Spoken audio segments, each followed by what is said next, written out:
Hello Aquarius, Sun, Moon, Rising, and Venus signs. Kamusta kayo? Sana po'y nasa mabuti kayong kalagayan. Welcome back po sa Star Tarot. At kung bago kayo rito, welcome din po kayo. Please subscribe, like, share my videos, and leave me a comment kung nakaresonate po kayo. Thank you. So, tignan natin kung ano ang ganap for Aquarius. We have take charge. Sabi dito, leadership and self-discipline are required to take control of your life. So, yun, napakaganda nito. Kasi kumbaga, you have that leadership quality in you, no? At maaring yan ang gagamitin mo sa ngayon. No? Yun na, lalabas na to, yung potential mo of becoming a leader, of yung leadership potential mo, lalabas na yan sa ngayon. Maaaring yan ay makikita na, 'di ba, ng mga tao sa paligid mo, yung mga higher ups mo, mare-recognize na nila yung potential mo na yan. Kaya po pwede na baka may promotion dito para sa iba sa inyo, 'di ba? Mabigyan ka na ng managerial position, ma-promote ka, yung gano'n, no? So, and also taking charge of your life, no? Yun din ang na-pick up ko dito, na baka ang iba sa inyo, in the past, maybe someone or other people are running your life. Pupuwedeng may mga tao na sila yung nagtitimon, 'no, ng buhay mo. Maaaring sila yung nasusunod, 'di ba, kung ano yung gusto mong, kung anong gusto nila para sa'yo. Maaaring yung sila yung minamanipula ka, parang gano'n, 'di ba? But now you are definitely going to take charge of your life, 'di ba? Feeling ko ikaw na ngayon yung maglalakas ka na ng loob na bawiin ang kapangyarihan mo over yourself, 'no? So, what else? We have step into the unknown. Curiosity keeps us heading down new path. So, take a chance. Ayan. So, wow. So, maaaring meron kang gagawing adventure, no? Parang adventure ito para sa'yo na you are stepping into the unknown. You are taking risk. You are taking a chance. 'Di ba? Parang malakas ang loob mo ngayon na sumubok ng mga bagong bagay, bagong sitwasyon sa buhay. 'Di ba? You're ready to explore life. No? You're ready to explore new things, new situations, new places. 'Di ba? You name it. Ano ka na ngayon, yung parang ang lakas ng loob mong gawin ito, no? So that's really beautiful and exciting. So we have manifest success. Wow. Sabi dito, master your destiny by making use of your skills. Harness the creative forces to bring about success and achieve your goals. Ayan. So, very nice, no? Kasi soon you will be manifesting success. Kung ano man dito yung mga ano man dito yung mga paggagamitan mo ng mga skills mo, ng mga talents mo, ng mga spiritual gifts mo, kung ano man ang paggagamitan mo nito, that is where you are going to manifest your success. 'Di ba? So, yun, this is very exciting kasi kumbaga, you are going to make use of kung ano man yung binigay sa'yo na kakayanan ng Divine Universe at yan ay mapagtatagumpayan mo kung saan mo man ito ibubuhos, saan mo man ito ilalagay, magtatagumpay ka.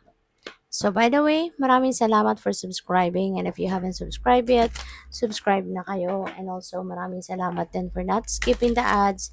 Malaking bagay yan sa akin, and also please click the join button sa baba ng video kung gusto mo na mag-join sa membership. Okay? Salamat po. So, we have insight, be open to enchantment. Ayan. So, maaari na may mga marireceive ka dito na may marireceive ka ng mga ah, intuitive messages, may mga maging aware ka din sa mga makikita mo sa paligid kasi po pwedeng makakakita ka dito ng there are signs, siguro symbols, omens, mga synchronicities that will show up, no, sa buhay mo. At yan ay magdadala ng insight sa'yo, magdadala ng mensahe sa'yo, gabay, ganon. Kasi maaaring yan ang gagamitin ng universe para makapagpadala ng guidance sa iyo. Kaya be aware of what is going to show up, no, sa buhay mo at this time. So, we have intuition. Yeah. So, gamitin mo yung inyong intuition. Always use your intuition. Always listen to what your intuition is telling you. Kasi nga, ah, kumbaga ano ka eh, siksik-liglig, umaapaw na guidance din ang laging binibigay ng Divine Universe sa iyo. Lahat tayo, no, ginagabayan tayo. Kaya it is always important for us to listen and follow, 'di ba, what our intuition is telling us. Kasi doon nanggagaling or doon pumapasok yung guidance ng universe para sa atin, okay? Kung saan na tayo papunta, saan na tayo patungo, yung gano'n. Ano yung tama nating gawin, anong direksyon, 'di ba, ang tatahakin natin, 'di ba? So, it is our intuition yung ano, dapat na pinapakinggan natin. So, we have happiness at magiging masayang-masaya ka, 'di ba? So, ang dami sigurong magagandang pangyayari, magagandang, blessings 'no, ang dadating sa buhay mo at this time kaya magiging masaya masaya ka. Maaaring may mga ekstrang, kaganapan sa buhay mo sa ngayon na talagang, yun ang pupukaw 'no, ng joy sa puso mo or pupuwedeng meron kang magagawa, 'di ba? Makakatulong ka sa iba, meron kang magagawang mabuti para sa ibang tao. Kasi 'di ba kapag meron tayong nagagawa or nakakatulong tayo sa ibang tao, mas mas tayo ang masaya, hindi ba? More than kung ano yung natatanggap natin sa buhay, mas masaya kapag tayo ay merong nagagawang mabuti, para sa iba. 'Di ba? Lalong-lalo na kung kunyari tumutulong tumutulong tayo. Kapag meron tayong naitulong na nakapagpabago tayo ng takbo ng buhay ng ibang tao for the better, 'di ba? Parang ang saya-saya natin nun, 'di ba? Mas mas masaya tayo na tayong nakatulong, tayo yung nakapagpangiti ng ibang tao, nakapagpatawa tayo ng ibang tao, 'no? Kapag nakikita natin na yung ginawa natin is highly appreciated by the person na nag-receive ng tulong natin or ng kung ano man yung ginawa natin para sa kanila. 'Di ba, sobrang saya, parang tumatalon-talon din ang puso natin with that.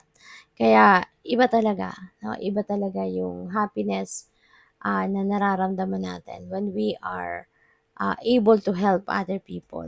Kaya pupuwedeng meron din gano'ng ganap kayo sa ngayon. Aside from siguro merong mga bonuses, 'di ba, na mga magagandang bagay or magagandang sitwasyon din na mare-receive kayo sa buhay niyo. So, we have awareness, look beyond what you see. Ayan, kasi nga ang daming insights, ang daming guidance ng Divine Universe na papadala sa inyo sa ngayon. Kaya be aware of what you see and what you receive. Na makikita mo sa paligid mo, maaring may mga omens, may mga synchronicities, may mga signs kang makikita, no? And that is guidance from the divine. Kaya maging aware ka no, sa kung anong nakikita mo ba dahil may mensahe yan nahatid sa inyo, no? So, good luck. Thank you for watching Love and Light. Namaste.